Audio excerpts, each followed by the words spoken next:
Huh? I thought I said you don't have a seat here. Today, I'm not here for you. If you send me away, you're the one who will end up embarrassed. For the first time I met my mother-in-law, Sophia, I sensed she didn't like me, but I never imagined she would go to such lengths to make me uncomfortable. My name is Emma Stewart, 34 years old.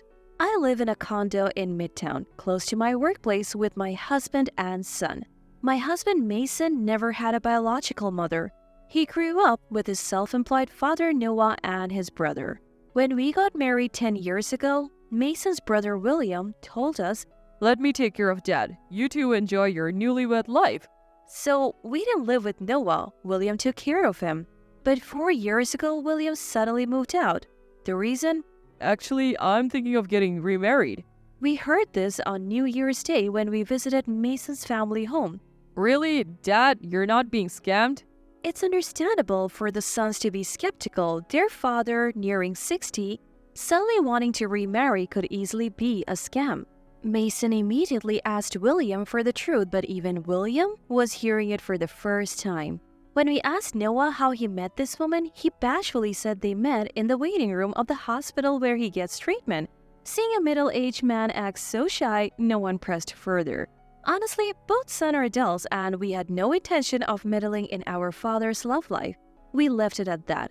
A few days later, I fell sick and found out I was pregnant. When I went to the hospital, Mason and I were thrilled. When we called William and Noah, they were happy for us and invited us to a celebratory dinner. On the day, the weather was good and we headed to our favorite steakhouse. When we arrived, an unfamiliar woman was sitting at our reserved table. Let me introduce everyone. This is Sophia, the woman I want to remarry. We knew Noah wanted to remarry, but we were shocked that he brought Sophia without warning. Nice to meet you. Sophia greeted us with a nervous smile, her arm wrapped around Noah's. Today was supposed to be a celebration of my pregnancy, but it had turned into an introduction to Noah's potential new wife. Sorry to rush, but I'll be living with Sophia. William, can you find an apartment and move out? Noah, who doesn't require caregiving, suddenly asked William, who had been living with him, to move out. Sophia, the introduced woman, said she has a lease renewal in a few months and suggested it would be a good time for her and Noah to start living together. William, I'm sorry. Please find a new place soon. Leave Noah to me. If Noah really remarries, Sophia would become the stepmother to Mason and William, which honestly made us uneasy. Ignoring our concerns, perhaps buoyed by alcohol, Noah began introducing her. Sophia started talking about how they met, their hobbies, skills, jobs, and even their ages. Information we never asked for. In the midst of this, I found out she's from the same area where I grew up. So I tried to make conversation. I'm actually from the same place as you, Sophia. She then started bragging about her family was wealthy and how all the guys her age in the neighborhood were into her. She even asked, "So where's your family home, Emma? What are your parents' name?" "My maiden name is Featherstone. My mom's name is..." Before I could finish, she looked puzzled and said, "I know that name. It's unique. Hard to forget. I was classmates with your mom." Caught off guard by her unexpected reply, she went on to say something even more shocking. "I have been eternal rivals with your mom in both academics and love, but I was always better. Never thought her daughter would become family." She smirked at me condescendingly but didn't say much more that day, and my celebration came to an end. After that, William rented an apartment near the family home and moved out. Sophia moved in, and they quickly got married. Sophia was a first-time bride while Noah was remarrying. Both were nearing 60, so they started their married life quietly without a ceremony or photos. The next time I saw Noah and Sophia was in the hospital right after I safely gave birth to my son. Emma, thank you for giving us a healthy grandchild. Noah said, tears in his eyes. In contrast, Sophia asked, "How does he look like? Doesn't look like Mason. Is this child really Mason's?" Exhausted from childbirth, I was infuriated by Sophia's audacity, but too tired to argue. I pretended to sleep. "How thick-skinned can you be?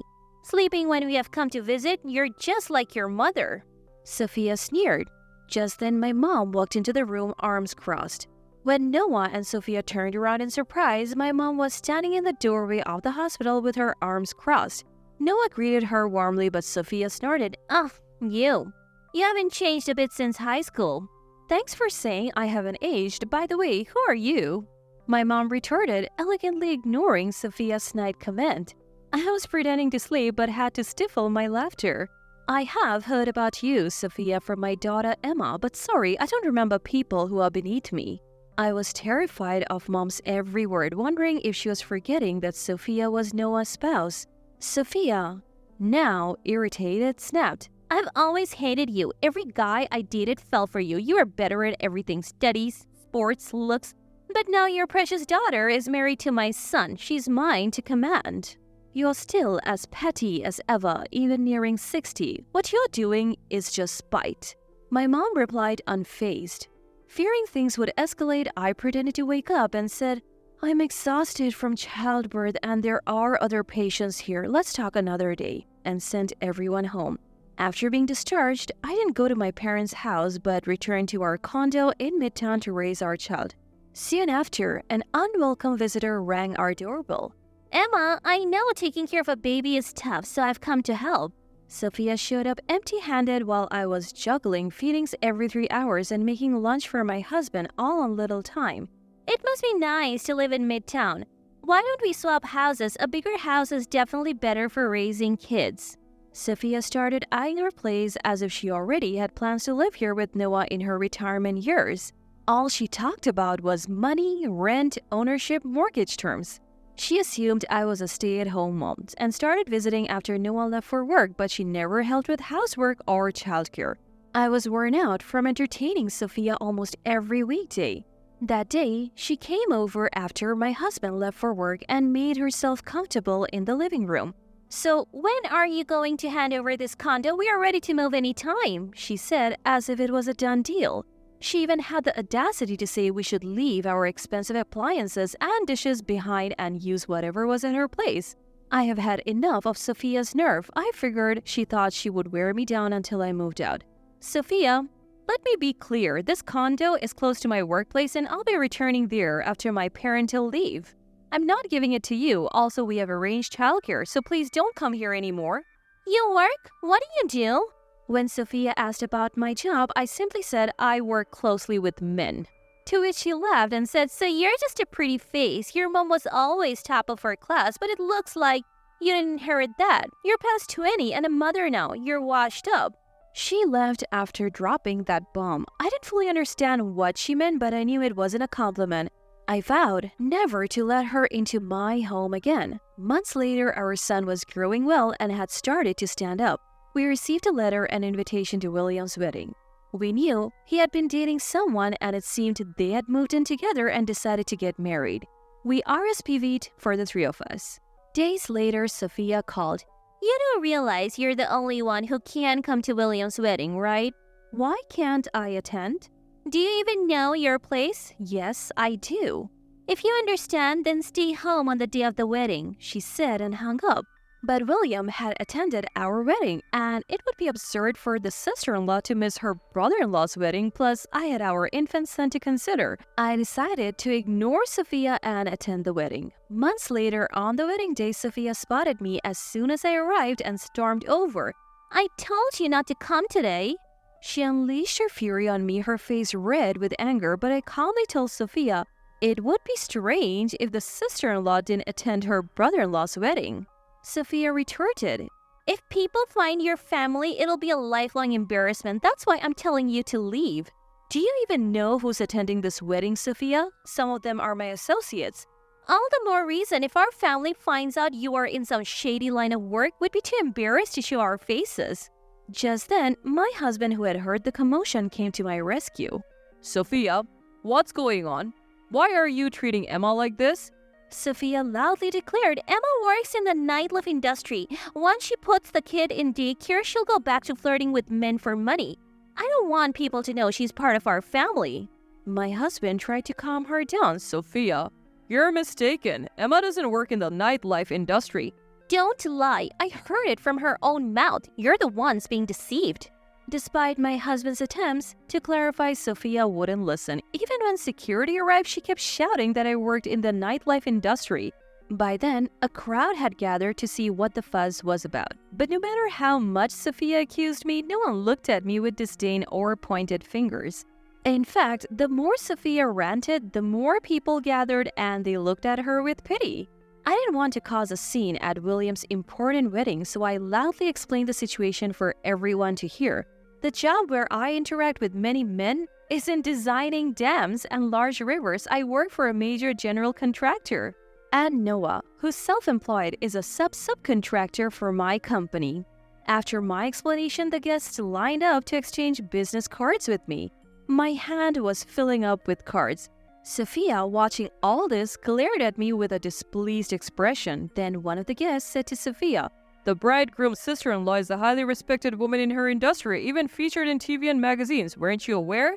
"What are you talking about? That's so misleading." Sophia's face turned red as she spoke awkwardly. Frustrated and embarrassed, Sophia turned her anger towards Noah. "Aren't you ashamed that your son is a subcontractor for a company like that? Have some pride. It's common sense for sons to marry women who work for smaller companies than they do. Marrying someone out of his league is just insane." Noah responded firmly, "I raised my sons, not you. Insulting the woman my son chose to marry is also an insult to him. It seems I was the one lacking judgment. Sophia, I'm divorcing you." Sophia, not caring about the public spectacle, shouted, "You should be grateful I even married an old man like you. Fine, if we are divorcing, I'll demand alimony and compensation." She stormed out of the wedding venue. The room fell silent.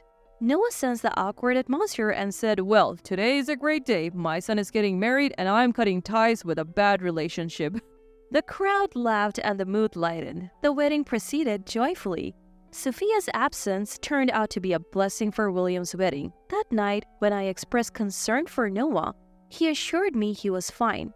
The next day, Noah signed the divorce papers and mailed them to Sophia's parents. Sophia later showed up demanding money, but Noah had already transferred his savings as gifts, leaving almost nothing. "Can't give what I don't have." He chuckled. Learning that she could hardly get any money, Sophia was making a scene in front of her husband's family, exclaiming, "This con artist, and to think I married him!" Curious, I asked Sophia why she married Noah in the first place. She said she mistook him for a wealthy man because he had a tan and a muscular build, along with a gold necklace. She assumed he got his tan from playing golf. Sophia, who can't forget the good old days, married Noah thinking he was rich. To be honest, both his son and I hoped they would find happiness together, but given their different expectations, it was probably only a matter of time before their marriage fell apart. At least Noah seemed to have loved Sophia. He was down for a while after the divorce and even fell ill. Noah is still very much active, but he's not as young as he used to be. My spouse and I are considering having him move in with us soon. We want Noah to stay healthy at least until our son's coming of age ceremony. No, until he gets married. Going forward, we plan to live happily together as one big family, hand in hand.